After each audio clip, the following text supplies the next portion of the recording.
전쟁터의 포성은 여전히 멈추지 않았지만 정작 군대의 두뇌 역할을 해야 할 지휘부는 기이한 정적에 휩싸여 있습니다. 2025년 12월 19일 현재 캄보디아 전선에서 들려오는 가장 충격적인 소식은 적군에 의한 물리적인 패배가 아닙니다.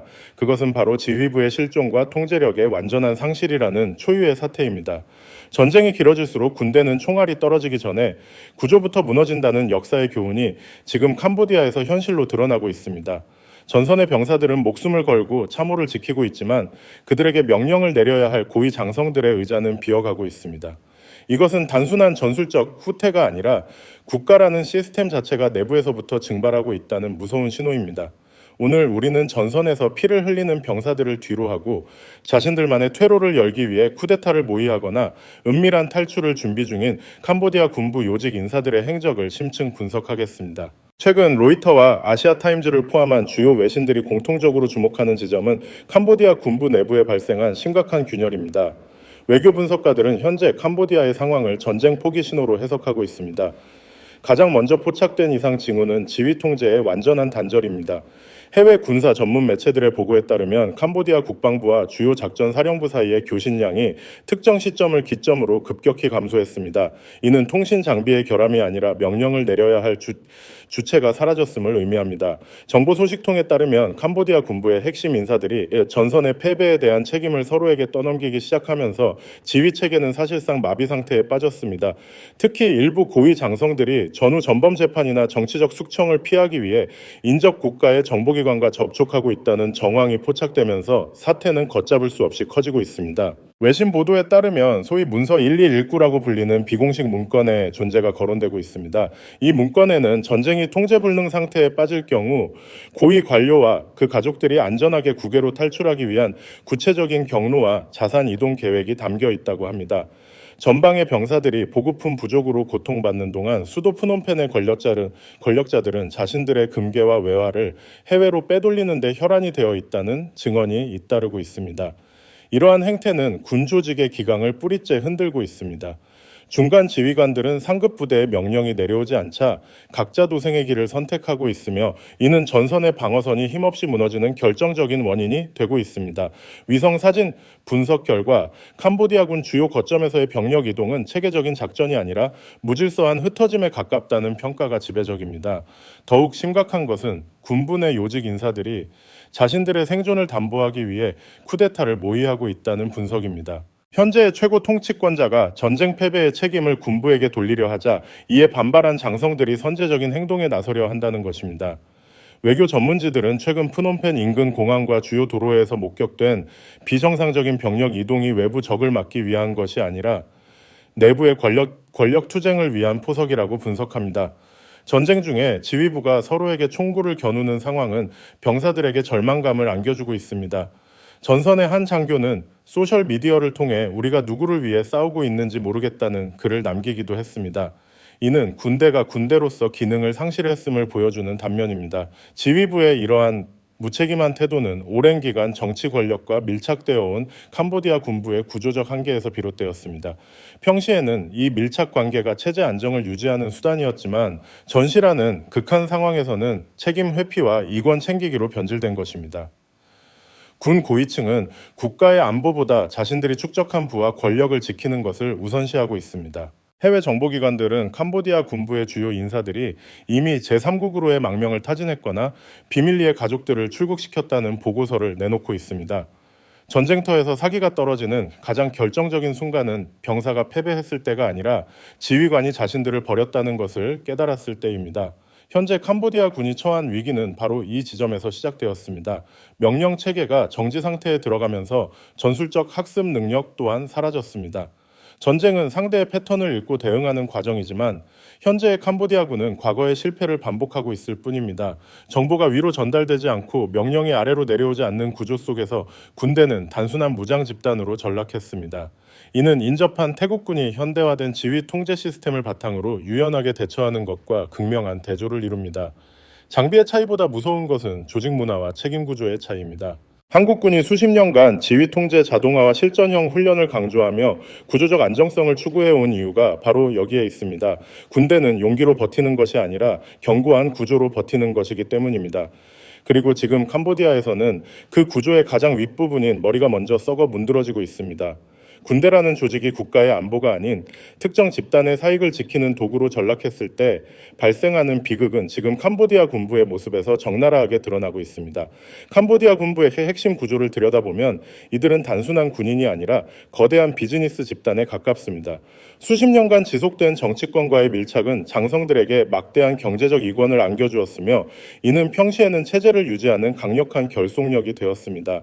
하지만 전쟁이라는 변수가 모든 것을 바꾸어 놓았습니다. 전선의 패배가 짙어지자 이 결속력은 가장 먼저 부패의 독소로 변했습니다. 외교 전문 매체들의 분석에 따르면 현재 캄보디아군 내부에서는 이른바 책임전가라는 이름의 잔혹한 내부 숙청이 진행되고 있습니다. 고위층 장성들은 자신들의 실책을 덮기 위해 중간 지휘관들에게 모든 전술적 실패의 책임을 지우고 있으며 이는 군 조직의 신뢰를 완전히 무너뜨리는 결과를 초래했습니다. 더욱 충격적인 사실은 이들 군부 요직 인사들이 전쟁 중임에도 불구하고 국가의 자산을 개인의 도피 자금으로 전환하고 있다는 점입니다. 정보소식통은 프놈펜의 주요 금융기관을 통해 막대한 규모의 외화가 홍콩이나 싱가포르 등 해외 조세 회피처로 빠져나가고 있는 정황을 포착했습니다. 이는 군 수뇌부가 이미 전쟁의 승패에는 관심이 없으며 오직 자신들의 안위와 자산 보존에만 몰두하고 있다는 증거입니다.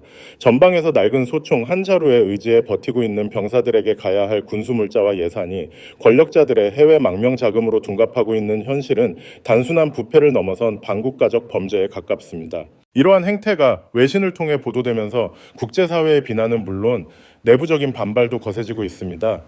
군부 내부의 권력 구조 역시 급격히 흔들리고 있습니다. 오랜 시간 동안 최고 권력자의 충견 역할을 자처했던 장성들이 이제는 자신들의 생존을 위해 새로운 권력 지형을 탐색하고 있다는 소식이 들려옵니다. 특히 이번 충돌 이후 군 고위층의 공식적인 행보가 눈에 띄게 줄어든 것은 이들이 공개적인 책임 추궁을 피하기 위해 지하로 숨어들었음을 시사합니다. 이 과정에서 일부 급진적인 장교들 사이에서는 무능하고 부패한 고위 지휘부를 몰아내야 한다는 쿠데타 모의 정황까지 포착되고 있습니다. 전쟁 중이라는 특수 상황 속에서 내부의 총질이 시작된 것입니다. 이는 군대가 적군을 상대하는 조직이 아니라 서로의 목줄을 겨누는 정치 집단으로 변질되었음을 의미하며 결국 군의 붕괴를 가속화하는 기폭제가 되고 있습니다. 이러한 지배 구조의 모순은 보급 체계에서도 고스란히 나타납니다. 캄보디아군은 탄약과 연료 등 핵심 자원을 중앙 집중 방식으로 관리해 왔는데 이는 평시에는 상급자가 하급자를 통제하는 강력한 수단이었습니다. 그러나 전시에는 이러한 구조가 치명적인 약점이 되었습니다. 중앙의 지휘부가 혼란에 빠지고 각자의 이익을 챙기기 시작하자 일선 부대에 전달되어야 할 보급품은 특정 거점에서 멈춰버렸습니다. 해외 군사 전문가들은 캄보디아군이 특정 보급 거점에 지나치게 의존하는 구조를 탈피하지 못해 실제 전투 상황에서 중화기 운용이 중단되는 사태가 빈번하게 발생했다고 지적합니다. 이는 전술적인 선택이 아니라 보급을 담당하는 관료적 군부의 무능과 탐욕이 만들어낸 물리적인 한계입니다. 결국 지금 캄보디아 군부가 직면한 위기는 전쟁에서 지느냐 마느냐의 문제가 아닙니다. 군대라는 조직이 최소한의 기능을 유지할 수 있느냐의 사생결단 상황입니다. 지휘 통제는 단절되었고 병력의 순환은 멈췄으며 보급은 사유화되었습니다.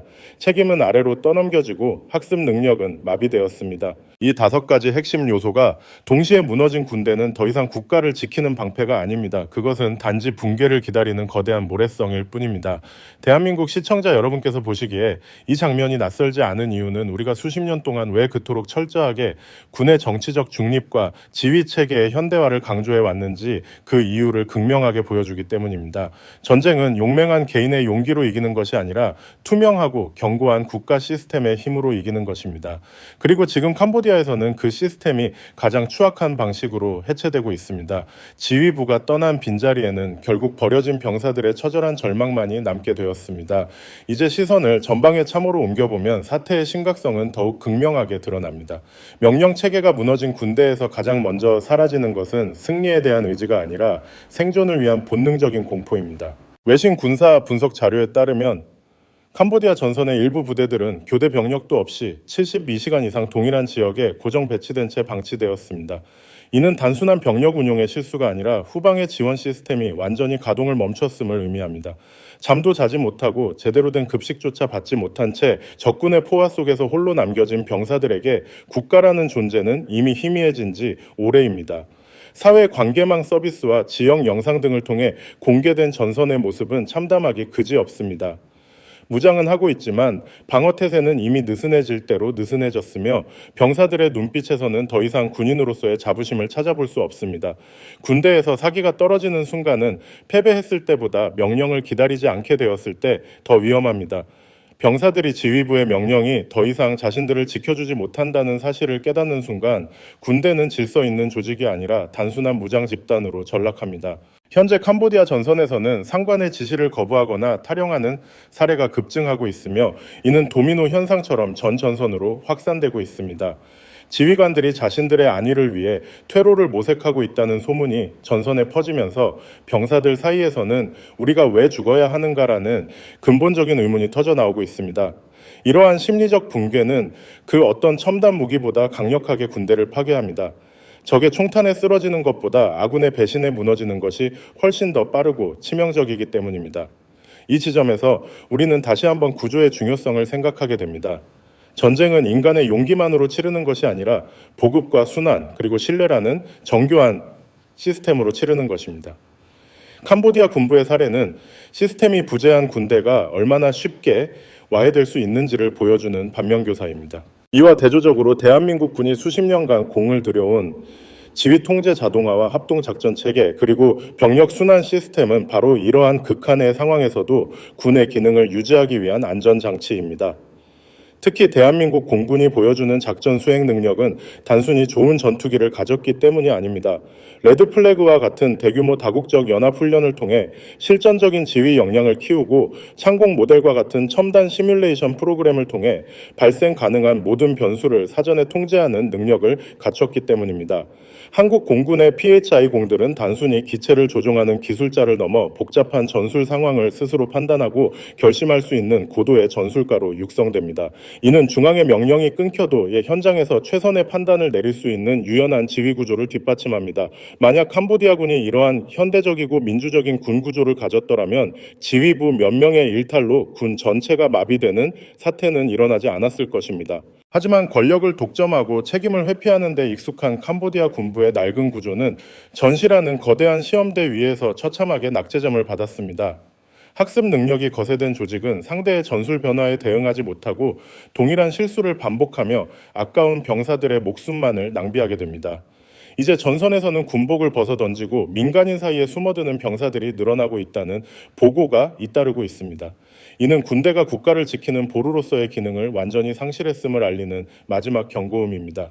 전선의 붕괴는 곧 수도 프놈펜으로 이어지는 방어선의 소멸을 의미하며 이는 군부 내의 권력 투쟁을 더욱 가속화할 것입니다. 자신들이 지키려 했던 기득권이 모래성처럼 무너져 내리는 것을 보며 캄보디아의 장성들은 어떤 생각을 하고 있을까요? 아마 그들은 여전히 자신들이 해외로 빼돌린 금괴와 외화가 담긴 가방을 챙기기에 바쁠 것입니다. 국가의 운명보다 자신의 안위를 우선시한 지도자가 이끄는 군대의 결말은 이토록 비참하고 허망합니다. 전쟁은 용기로 시작될지 모르지만 결국 구조로 버티는 자가 승리하게 되어 있습니다. 그리고 지금 이 전쟁에서 구조가 먼저 붕괴되고 있는 쪽은 너무나도 명확합니다. 지휘 통제가 사라진 군대와 보급이 끊긴 병사들, 그리고 서로를 믿지 못하는 수뇌부까지. 캄보디아 군부가 처한 이 전례 없는 위기는 단순히 한 국가의 비극을 넘어 현대 군대가 지향해야 할 가치가 무엇인지를 전 세계에 웅변하고 있습니다. 우리가 평화의 시기에 왜 그토록 막대한 예산을 들여 군의 체질을 개선하고 지휘 체계를 현대화해야 하는지에 대한 해답이 바로 여기에 있습니다. 강한 군대는 화려한 열병식에서 만들어지는 것이 아니라 투명한 책임 구조와 끊임없는 훈련, 그리고 병사와 지휘관 사이의 끈끈한 신뢰 속에서 비로소 완성되는 것입니다. 저는 타스크 3를 완료했습니다. 이제 캄보디아 군부의 붕괴가 외부로 드러나는 징후들을 정리하고 최종적인 결론을 내리는 마지막 타스크 4로 넘어갈 준비가 되었습니다.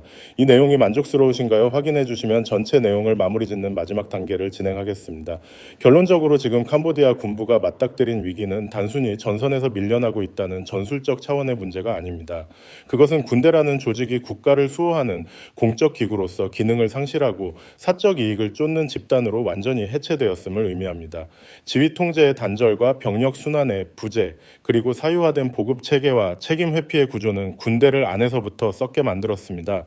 이제 이러한 내부의 부패와 붕괴는 더 이상 숨길 수 없는 명확한 징후가 되어 외부로 분출되고 있습니다. 외교 전문 매체들이 지적하듯 군 고위층의 입이 닫히고 주요 인사들이 하나둘 전장을 이탈하는 모습은 곧 다가올 거대한 폭풍의 전조일 뿐입니다. 우리는 이번 사태를 통해 군대의 진정한 힘이 어디서 나오는지 다시 한번 확인하게 됩니다. 그것은 압도적인 화력이나 숫자가 아니라 투명하고 견고한 지휘 구조와 병사들이 믿고 따를 수 있는 도덕적 권위에서 나옵니다. 대한민국이 지난 수십 년간 지휘 통제 시스템의 현대화와 실전적인 교육 훈련에 막대한 자원을 투자해 온 이유도 바로 여기에 있습니다. 구조가 무너진 군대는 전쟁을 지속할 수 없으며 결국 역사의 뒤향일로 사라질 수밖에 없습니다. 전쟁은 결코 용기만으로 버티는 것이 아니라 견고하게 설계된 시스템으로 버티는 것입니다. 그리고 지금 이 순간 그 구조가 먼저 무너져 내린 쪽이 어디인지는 누구보다 병사들이 가장 잘 알고 있을 것입니다. 다음 영상에서는 캄보디아 군부의 와해가 동남아시아 지형에 어떤 거대한 변화를 몰아올지, 그리고 이것이 한반도 안보에 주는 시사점은 무엇인지 더 구체적인 데이터를 중심으로 분석해 보겠습니다. 군대는 단순한 무장 집단이 아니라 국가의 의지를 실현하는 가장 정교한 구조체여야 합니다. 오늘 분석이 유익하셨다면 여러분은 현재 캄보디아 군부의 행보를 어떻게 보고 계시는지 댓글을 통해 소중한 의견을 공유해 주시기 바랍니다. 구조의 힘을 믿는 대한민국 군의 미래를 응원하며 오늘 방송을 마치겠습니다. 시청해 주셔서 감사합니다.